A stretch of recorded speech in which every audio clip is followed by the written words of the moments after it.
Welcome to the Saturday afternoon sun, which is kind of illuminating me in a fun way for this little talk about yoga. The reason I'm talking about yoga is because I have been studying it for decades. Daily practice of decades, multiple hours, tens of thousands of hours.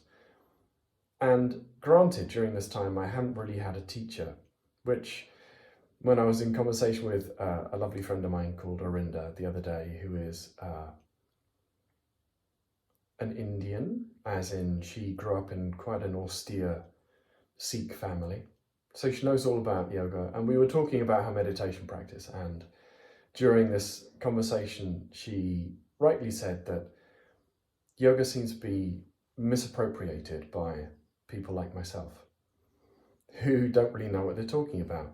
And here I am on YouTube talking about yoga as though I have some knowledge on it. But the truth is that after almost 4 decades of daily practice of yoga, I do have some thoughts.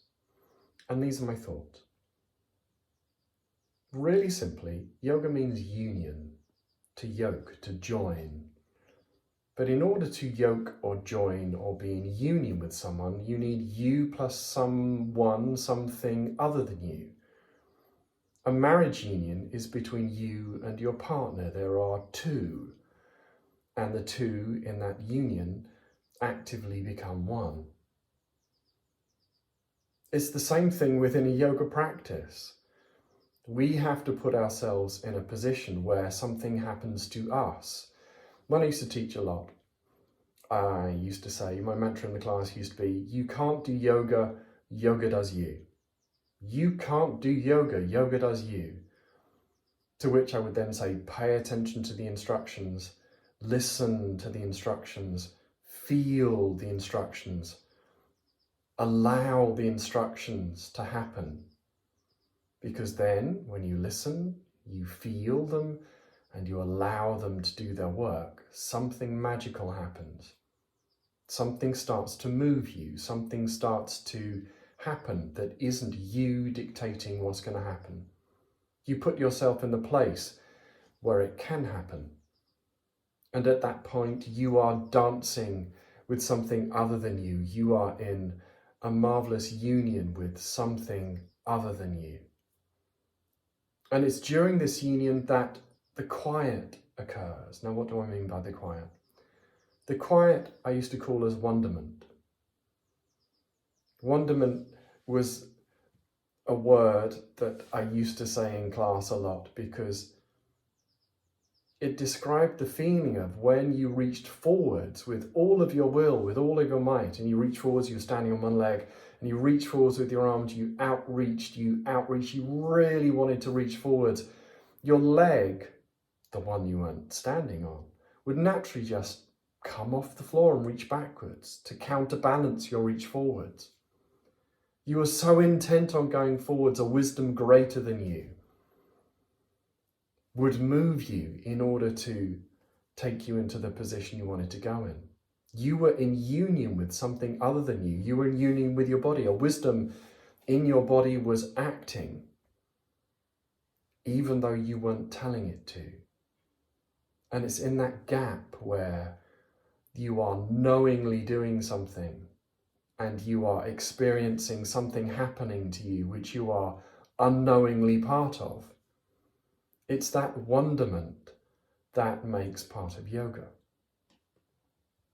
And so I used to really delight in routines, which will be coming later on this YouTube video, where you'd have one intent or two intents, as in an intent to move this way and then an intent to move the opposite way, because that would manifest as an exhale and then manifest as an inhale. So you were just doing one thing with the movement and you were observing how that movement breathed for you.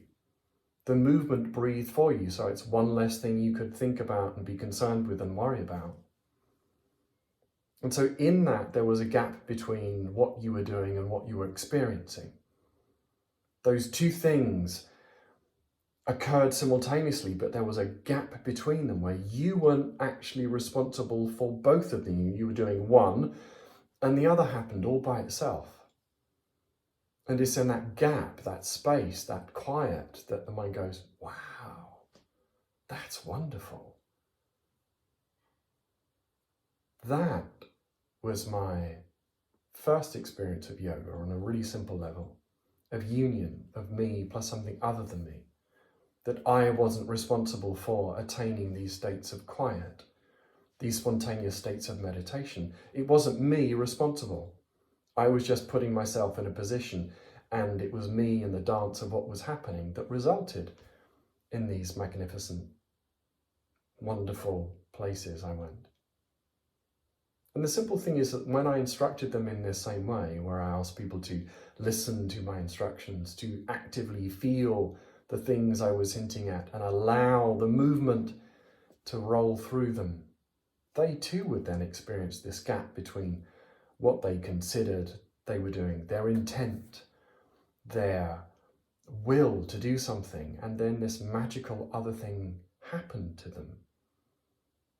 And it's in that gap of wonder, they will then go, oh, and the mind would still. Because after all, the texts do say that the mind must become still. It's really important. The mind becomes still, but is it us stilling it? Do we still our own mind? Because that means we are responsible for our state of yoga. Then where's the yoga? Where's the other? Whereas if we are doing something and what arises is the mind stills itself. What is that thing stilling the mind? Who is that thing, that person stilling the mind? We don't know, and it's in that not knowing that the stillness deepens. Also, the other thing I loved about teaching yoga is that it was an internal art. So the idea of instructing and doing this spiral and then that spiral and this contraction, that contraction, just felt all a bit too compartmentalized for me. All a bit too isolational. As Ian McGilchrist says in his book, The Master and His Emissary, how the right hemisphere looks on things as a whole, but the left hemisphere likes to take them apart. It felt as though the West had taken apart the elements of yoga in order to try and discover what it was, take it apart in order to understand it. Whereas the understanding comes from the application of it, the experience of it, as opposed to the isolation of it. For instance, I would get people to really reach down into their feet. You can do it now if you want to. You can pedal bin your feet. So what does pedal bin your feet mean? Well, basically, you know when you're pressing down a pedal bin and the lid comes up, you press down and the lid comes up?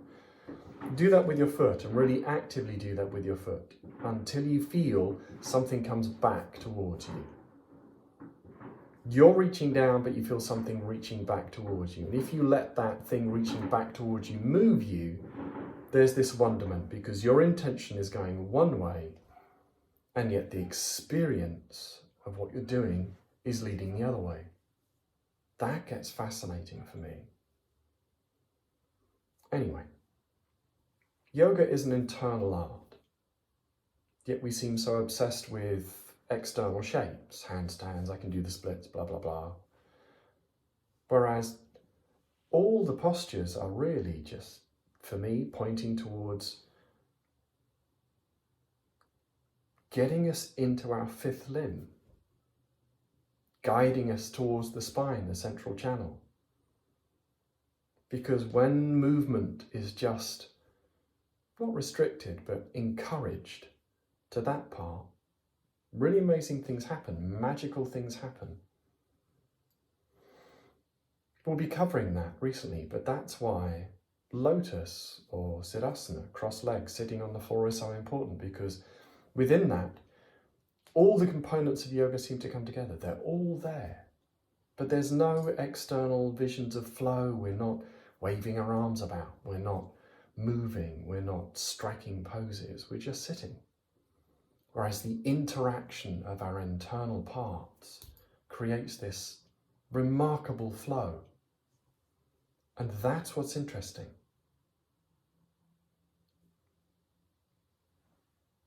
flow is something internal in yoga. It's an internal art. And whilst we obsess with flowing here and there, it's wonderful for the body and wonderful for the mind. And we will get states of flow. But unless, in my opinion, there is one overriding place we are moving from that doesn't change, irrespective of the shape that we're in, we become fractured. And if we are fractured, we are not in union. And if we are responsible for doing all the movements ourselves, like I am contracting my thigh, I am pushing my foot, I am bending my knee, if we are rigidly in control of everything we're doing, there's no room for anyone, anything else, any other experience than ourself. In which case, how can we be doing yoga? Because yoga is union, the union of you plus someone, something other than you. I may not have studied in India or had a qualification, but my almost 4 decades of yoga have left me with this simple realization. You can't do yoga. Yoga does you.